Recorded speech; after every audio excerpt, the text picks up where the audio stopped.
I'm sorry. So you think if you had to choose that press conference last night, Representative Sestak, was about the economy?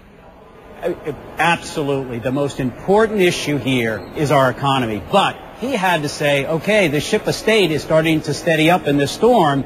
Where are we going to take it as we retool our economy in healthcare, in our energy, and in our education, while addressing national security overseas by a strategy of engagement? Those are the big changes and what needs to be done. All right, Representative Bachmann, what did you think the press conference was about last night? Well, it didn't seem to me that the conference was about the economy. Very few questions were asked about the economy. That's what is uppermost on people's minds. What people want to know is, with the extraordinary ramp up in government spending, how will this be paid for? People are nervous. They know that taxes will necessarily have to increase. As well, they're very concerned about the inflationary aspect. If government is printing worthless money and adding to the inflationary spiral, people know that that will reduce the value of their dollar and they won't have as much purchasing power. You know, I do have to say, this is the third primetime press conference in his first 100 days. Is this the media just saying, okay, Mr. President, you want to come on television during prime time? Sure, no problem. Or is this a president who is really liking to hear himself talk? Or is this a president who is trying to reassure the American people in really tough economic times? Representative Sestak?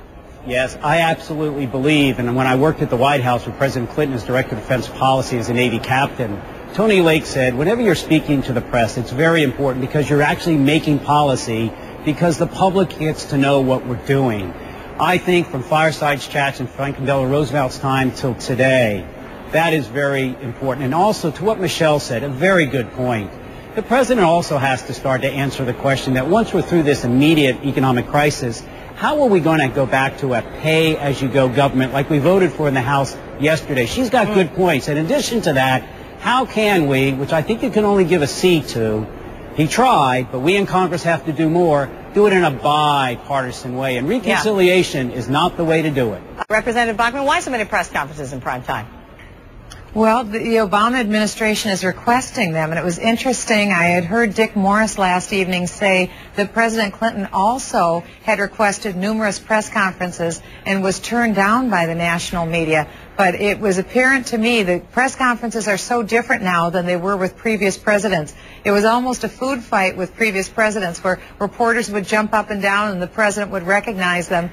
There is no jumping up and down with this White House. It is almost a hypnotic press corps. They're all very staid as they are seated. The president has a pre-approved list of people that he calls on. They ask him questions, and they don't seem to be terribly hard questions. I'd really like to see the media do a side-by-side comparison of questions asked of the last administration versus last evening. I think it'd be an interesting comparison. It probably would be. Obviously, the White House does not pick the questions. They pick the representatives of the media, which network to go to. Quickly, I want to go ahead and listen to some sound, some specific sound last night about what could be coming next in this presidency.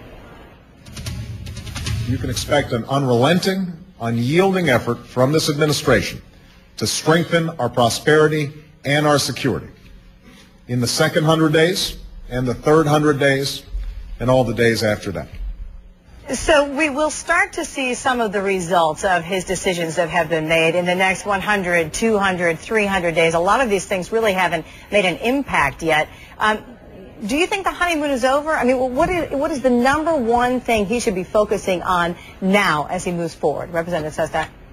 Yes, I do think now the rubber is going to meet the road. We knew, every economist of the middle said we've got to address their economic security, and we've done that. But now how do we retool that economy as we go forward? And that's why I emphasize bipartisanship as we go forward. Healthcare costs us $100 billion every year in lost economic productivity because of the 46 million Americans uninsured. How can we work with Michele from my side to get health care to cover everyone so we're more economically viable? That's why he said more secure, health security, and more prosperous. They go together, and that's just one example. You've got to go to energy, and you've got to go to education, because it's now retooling us to compete with China, who's going to grow 6.8% GDP this year as we go down about 4%. Representative Bachmann, is that true? Have we reached economic security? Can the Republicans work with the Democrats?